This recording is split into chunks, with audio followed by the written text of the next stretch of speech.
Currently on your screen, you can see the Director of Director John Lolkoloi is currently addressing the members of the Fourth Estate. Let's listen in to what the Director of EACC is currently telling the members of the Fourth Estate. With funding from the International Fund for Agricultural Development IFAD. EACC investigation established that Kenya shillings 1,569 million was fraudulently disbursed from the National Treasury, subsequently channeled to 23 private entities, 15 business names, and 8 companies for goods and services that were never supplied or rendered. The program, which was intended to facilitate small-scale farmers' access to affordable financing, was implemented between 2013 and 2024 and 2023-2024 financial years. The Commission investigations established that the program officials used false and forged documents to account for funds and opened an authorized KCB bank account in the name of Profit Program, through which Kenya shillings 175 million was received, laundered and embezzled, with substantial portion withdrawn in cash. Investigation established financial link between program officials and some of the private entities that received the funds in apparent contravention of the public financial management and accountability requirements. Upon conclusion of investigation, the Commission forwarded the inquiry file to the Director of Public Prosecution, who approved the prosecution of 20 public officials, companies, and company directors. The suspects face charges including unlawful acquisition of public property, abuse of office, money laundering, and acquisition of proceeds of crimes, as well as uttering false documents, among other offenses.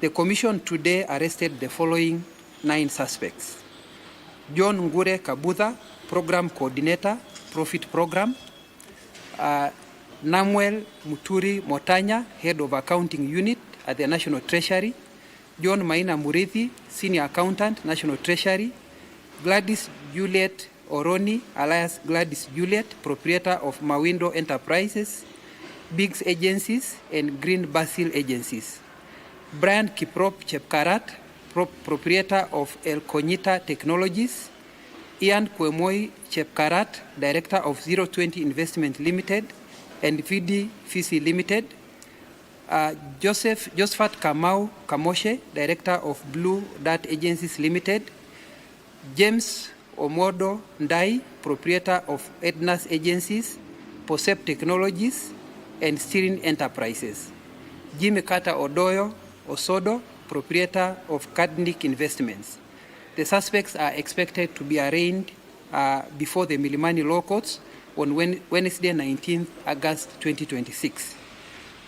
EACC hereby directs the following suspects to immediately present themselves at the EACC Integrity Center in Nairobi or the nearest EACC offices for processing. So these are the persons who are being directed to appear, as they were not arrested in today's morning operation. So the first one is Billy Otieno Obanga, alias Billy Obanga, Program Accountant, Profit Program; Auma Rita Otieno, proprietor of Rita Shell Enterprises; Paul Mukasiali Shihalo, proprietor of Kemula Agencies and Sheila Supplies; Susan Wangare Gatiaka, proprietor of Maxo Supplies and Greiber Distributors; Eric Otieno Achila, proprietor of Dangeserina Enterprises; Miriam Roselinda Obinda, Director of Landraps Kenya Limited; Frederick Nyate Obinda, Director of Landraps Kenya Limited; Brown Mujenga Agande, Director of Landraps Kenya Limited; Hilda Ndinda Ngava, Director of Kikwetu Holdings Limited; Charles Cheruyot, Director of Kaplan Logistics Limited; Jacqueline Kagai Saisi, Director of Jarrod Agency Limited.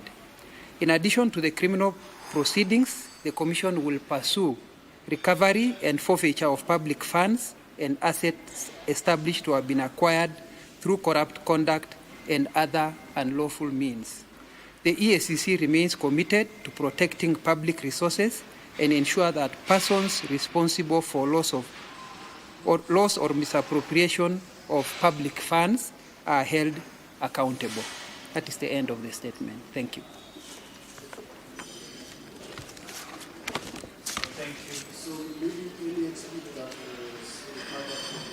Well, there you have it. That is the Ethics and Anti-Corruption Commission, EACC, just giving a status update following the arrest of 9 suspects as part of an investigation into the alleged fraud involving 1.57 billion shillings. The suspects are currently being held at the Integrity Centre, where they are being questioned, of course, going through the process before their arraignment ahead of Wednesday. The person who is currently speaking to the members of the Fourth Estate, that is John Lolkoloi, the Director of the Ethics and Leadership at EACC. He has just affirmed that the 9 suspects are currently being held at the Integrity Centre and they're being questioned ahead of their arraignment. That is earlier on in the morning when they're brought inside the Integrity Centre for questioning in regards to the alleged fraud involving 1.57 billion shillings.